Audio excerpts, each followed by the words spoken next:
If you want to catch fish until your arms are sore, you won't want to miss this week's episode of Fishing 411 TV. Set on one of the largest and most beautiful lakes in North America, Lake Nipigon, located in northwestern Ontario, is literally a freshwater sea. At one point, there were even serious discussions considering Lake Nipigon as the 6th Great Lake. Jake Romanack teams up with master guide Chad Thompson of Pasha Lake Cabins for a hair-raising walleye adventure on the north shore of Nipigon. Beautiful. In an effort to preserve this wilderness, Lake Nipigon has very few boat launches. It takes a 50-plus mile boat ride to access what might be the best drive-to walleye fishing in North America. They say getting there is half the fun, and on this particular adventure, getting there is an experience you won't soon forget.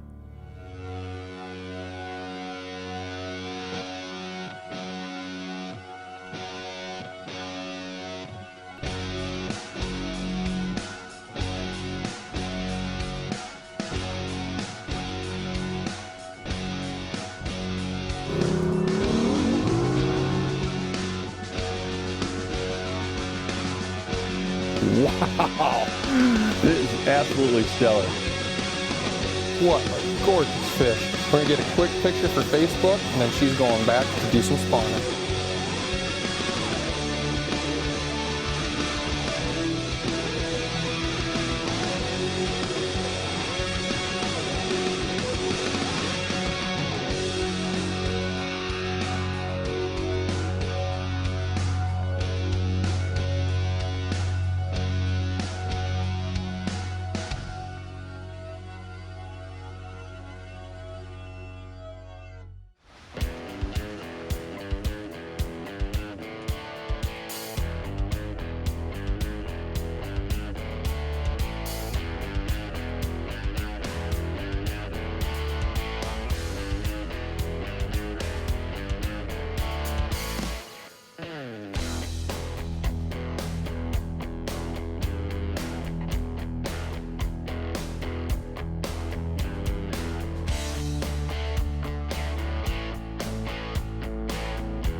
Jack, can you at least let me get tied up? Look at that perch. Jeez. We're bringing fish home. We'll take that. Look at that perch. 10-inch perch.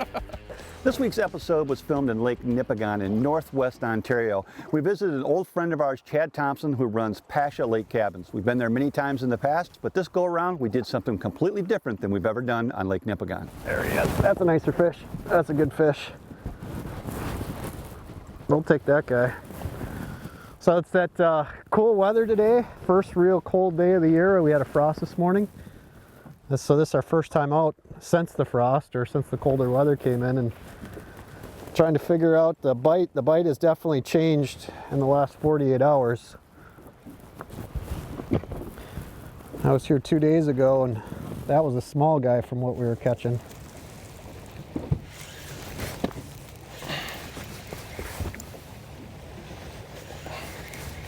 Nice fish. Very nice fish. Let's see.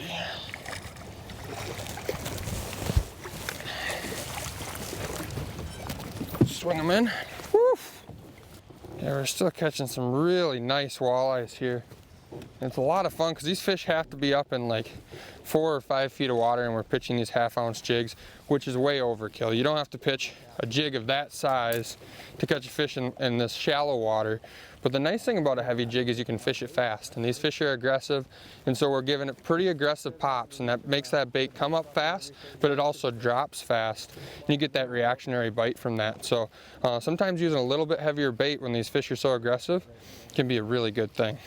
So let's take a second and talk about how we're catching these walleyes. You know, we came prepared with a lot of different stuff. We knew that we were going to catch these walleyes on structure, but we didn't know exactly what the presentation was going to be until we got out here and found where these fish were. And we had a little bit of a cold front come through. We're catching fish fairly shallow, but we've also caught fish deep today, so they're kind of everywhere. And I'll show you what we're using for a presentation.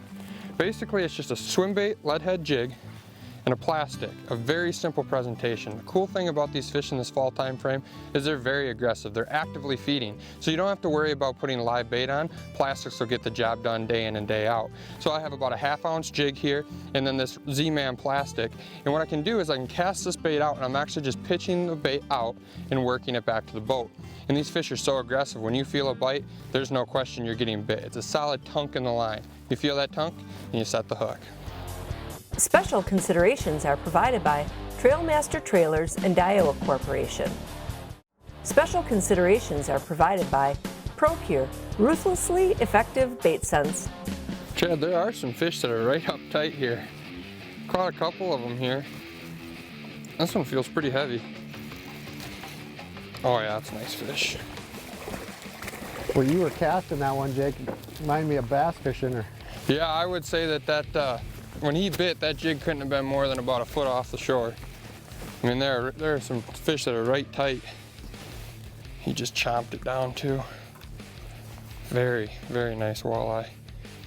You know, Chad, I've been coming to Lake Nipigon for a while now. We were talking about it on the way up here, and this is the first time that we've walleye fished Lake Nipigon. We've caught pretty much everything that swims here now over the years, but we haven't gone after walleye, so I was super excited to come up here to the north end of Lake Nipigon and target these fish. All right, let's get this one back. Yeah, so this is a trip we do on the north. Oh, that was a nice fish. How we get, if I can get the fish to stop biting.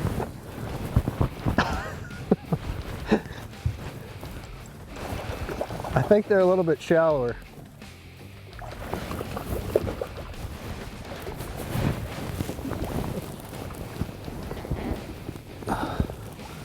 Another nice one. So this is a trip we do to the north end of Lake Nipigon. It's pretty remote access. It's about a 40-mile trip from the main harbor to get to where we're going, just one way anyway. And but obviously the fishing is worth the drive to get up here. But so far, pretty typical day. Whoops, he was pretty lively. I'd like to see a little bit bigger fish, and I think we'll get them here as the day goes on. We figured out, but as we've said, you know, it's pretty significant temperature drop. We had a system come in yesterday, so the water stirred up a little bit. So we'll find those bigger fish as the day goes on, but we've been here half an hour and we've probably already boated close to 15, 20 fish. So you get the idea about this adventure fishing. Just getting there is quite the adventure. Lake Nipigon is not one of those lakes where you can just put the boat in the water and just run over to a spot and fish and guarantee success. It's huge. It's an inland sea, and in fact, at one point in time, they were even talking about making Lake Nipigon the 6th Great Lake. That'll give you an appreciation for how much water you're dealing with when you go to Lake Nipigon. That's another nice fish. Good rod bend. Just scrappers too. They just got attitudes today. They're just angry. I must not have fed yesterday. Look at that. He absolutely T-boned that. Oops. Another nice fish. These are all quality. And one of the things about Lake Nipigon that you have to remember is it's only one hook. Now you're allowed that one hook to be a treble hook, but it can only be one hook. So if you're with a jig, it's no problem. A jig only has one hook. But the other thing that you have to keep in mind is Nipigon is barbless. So you're going to want to take all your hooks and then just pinch down that barb. But the nice thing is we're catching so many fish, it makes it really easy to unhook that fish, get it back and get another one quick. So I get a lot of times I'll get asked from guests, you know, do I have to have all the barbs pinched in the boat? And no, you don't. It's only the lure that's in the water that the barb has to be pinched. So you don't have to go through your tackle box and pinch all your barbs just to have them on Nipigon. Well, that's good to know. Yeah, that makes sense. We're on this They're kind of stacked on that little break right there. Nice fish too. Yeah. Very nice fish. Let's see if we can swing them in. Ooh, it's about as big as a fish you want to swing in.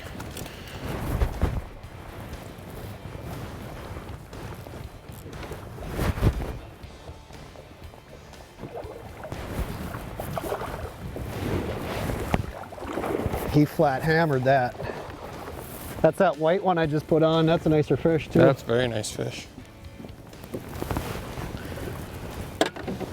That's what we're looking for.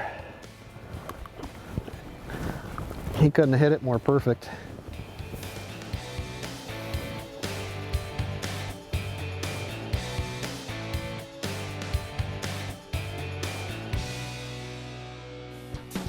Special considerations provided by Precision Trolling, the Troller's Bible. Special considerations provided by the Ultimate Sport Show Tour, Michigan's elite sport shows.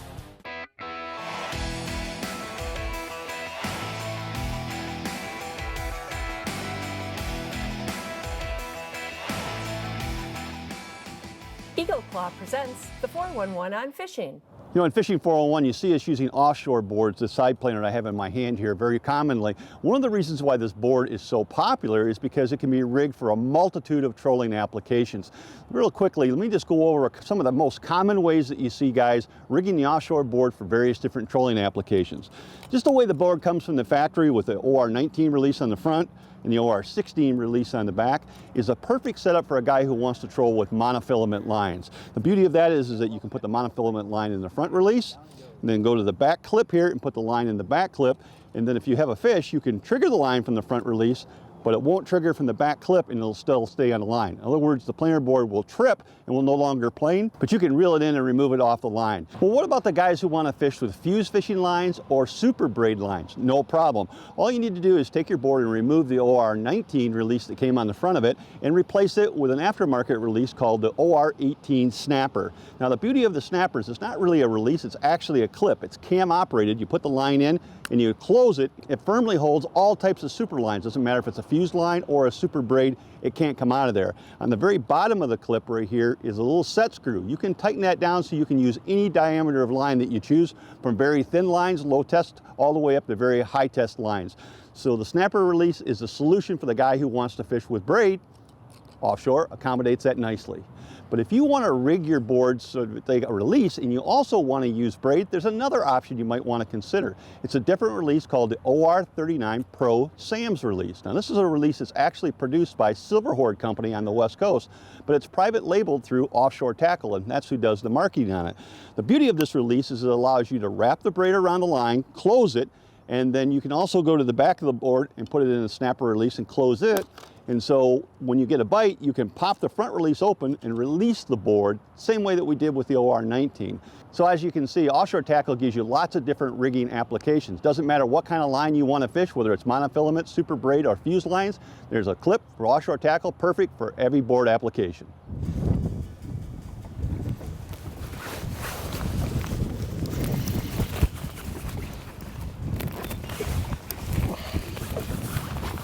Whoa, that one's got some shoulders to it.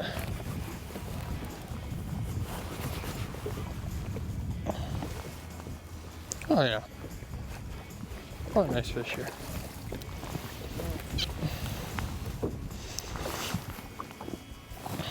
Well, Chad and I just moved to another spot, and it wasn't for lack of fish, it was more just to see something different. We've just had tremendous walleye fishing today, and we wanted to see some more scenery, so we went for a little boat ride. We just pulled up on this point right here, and you can see actually that fish is just puking up some bait. So that's what they're doing up here. You know, this is a little small shoal that we're fishing, and these fish are up here to do one thing, and that's chow down. You know, when it comes to looking for walleyes or trying to find walleyes up here in Canada, or really a lot of big bodies of water and even in the lakes, if you want to jig fish for them, what you're going to be looking for, a lot of times you're looking for points that come out. Right here we have a point that comes out and the shoal kind of comes offshore a little bit, and then the wind can hit it. We have basically the main Lake Nipigon is right out in front of us, and that wind is pushing in, that's pushing in the bait, and of course the walleyes are going to come up on top of that shoal to eat the bait. A lot of times it's a really good spot to find walleyes. This is not your average walleye fishing trip. If you're going to go to Lake Nipigon, you're going to need a pretty serious boat in order to navigate the large water, or you're going to need to operate with an outfitter like Chad Thompson, who has his own boat there that's capable of running the lake and doing it in safety. I'll grab the net for you. I don't want to jinx myself, but haven't caught one that's had this much backbone today yet. Must have been right on the back side of your cast, huh? Yep. Survey says, oh yeah. Very nice fish. There we go. Beautiful. Nice fish, That's Chad. what we've been looking for. Chad, that's a little bit better quality fish there, huh? Yeah. You know, we've caught a lot of nice fish. It's just, we haven't got like a real big one like you were talking about that you can catch here, and Yeah. that's a beautiful walleye. Yeah, we take that all day long. That's a plus 20-inch fish. Like I said, you get a lot of them up here. Not a lot of them break that 20-inch mark. Still fun as heck to catch. Oh, absolutely. We'd catch these all day long. Have Yeah. a pile of fun doing it. Look how beautiful that fish is. They don't grow walleyes like that in the States. You got to come up here to beautiful Ontario to see a walleye like that. Yep. Agreed. You know, anytime you're fishing plastics, a lot of times you're fishing fish that are more aggressive. But during the day, you're going to have times where it kind of slows down. And one of the things that I like to do when the bite slows down is I like to add ProCure. It's just a gel formula, and what it is ground up bait fish. Right now I'm using emerald shiners because we all know that walleyes love emerald shiners. So when that bite slows down a little bit, add a little bit of ProCure, put a little bit of sun on your bait, and I think you'll find that in that tougher times of the day, it'll put a few more fish in the boat for you. Special considerations are provided by Cisco Fishing Systems and Striker Brands. Go early, go late, go prepared. Additional considerations provided by Fishhawk Electronics. Trolling without a fishhawk is called boating. Chad, I got a good one on here. Yeah, it looks like you have a little attitude. Woo! That might be of the wrong species. That might be. Oh yeah, Oh boy, if it's a walleye, it's a big one, but I'm guessing it's not a walleye. wrong species. Screaming out a little too much drag. Whoa! Oh, Weren't you just saying you might not have your 40 pike this year? Yeah, that's in his mouth deep too. That's a big one. What's that? Chad, you want to get the net on this one? Oh, sure. I'll stop fishing just so I can net your fish, Jake. Oh man, you might not need the net. You might just be able to grab him. He's hooked pretty good. Whew. Got my blood pumping, Chad. Yeah, we'll take him. Bring him on down here. He's close to 40. I don't know if he's complete 40.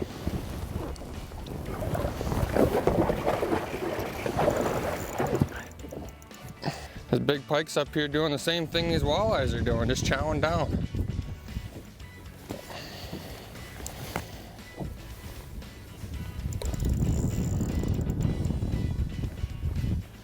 There she comes. He's got attitude. Yeah, she is not happy. See if she fits in a net of that Nope. size. Come on, give it a kick. Kick it. There you go. That's filling a net right there. I think you got your 40 pike. Oh, You say you haven't got one yet this year? I have not, and I've been very, 40 inches is like that mark of like just a giant pike, and we've been very blessed and caught a lot of 40-inch pike, but it's been tough this year. I haven't caught one, so I was just telling Chad that like maybe 30 minutes ago, and got one. That was cool. Got it. Chad, I'll take that as an accidental catch any day of the week. Nipigon grows big pike, and we know it, and we've caught big pike. We've shot big pike shows here on Nipigon, but we were trying to catch walleyes. I'll take this one any Look day at the though. belly on that thing. He might not be 40, he's really close. We'll put him on the tape, get a quick picture, and then with this water this warm, we want to get this pike back right away. Yep. Gorgeous fish. You know, when it comes to jig fishing, the rod and reel that you're going to use is really important. And what I like to use for pitching jigs is a little bit longer rod than what I would use if I'm vertical jigging. So what I like when I'm pitching a jig, about a 7.5 foot rod seems to be ideal. anywhere from that medium to medium light action depending on the rod that you're looking at. This is a Daiwa RG series, and I like using those 7 to 7.5 foot RG rods. Seem to work really, really well. I teamed that up with a size 2500 reel, and I like that size reel. It's just light in your hand. The whole setup is nice and light. It's a package that you can hold on to all day long and catch a lot of walleyes. Why most people pick Pasha Lake is, it's a couple different reasons. First of all, we got a ton of variety, not only in the lakes that we fish, but also in the species that we fish. So at any given time of year, you can come up and catch lake trout, brook trout, walleye, of course, that's our staple fish, trophy pike, whitefish, and then we also fish year-round. So when Lake Nipigon rears its ugly head and you can't get out here, you're not stuck sitting in your cabin, right? You can fish any numerous inland lakes. Onaman in particular is our most fantastic inland walleye fishery. Just big fish, good numbers, fierce fighting walleyes in super shallow water. They're just a boatload of fun to catch. And that's only one lake. I mean, we literally, collectively as a camp, will fish 100 different inland lakes in the course of the season.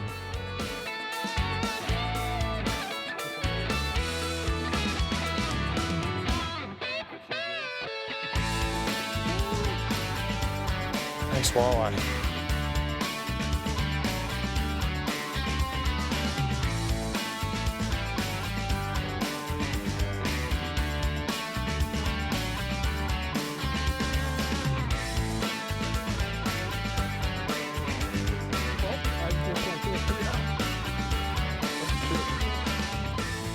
Look at that.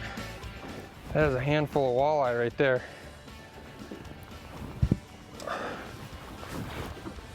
Chad, we've had so much fun today, buddy.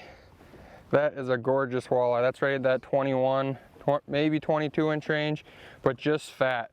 These fish are up here, they're feeding, and they are getting fat from it. Hey, my name's Jake Romanack, and you've been watching Fishing 411. We'll see you here, same time, same place, next week. Closed captioning is provided by Lakeside Motorsports, Michigan's premier marine and power sports company. Fishing 411 is brought to you by Offshore Tackle, Ontario, Canada, Starcraft Marine, Yakima Bait Company, Smooth Moves, Niagara Falls, USA, Lowrance Electronics, Evinrude Outboards, and by Jay's Sporting Goods. Unless you stink. Oh, sorry. So what the camera guy tells me when I catch a fish is that I have to talk, and I'm talking right now. With really useless talk, but at least it's talk.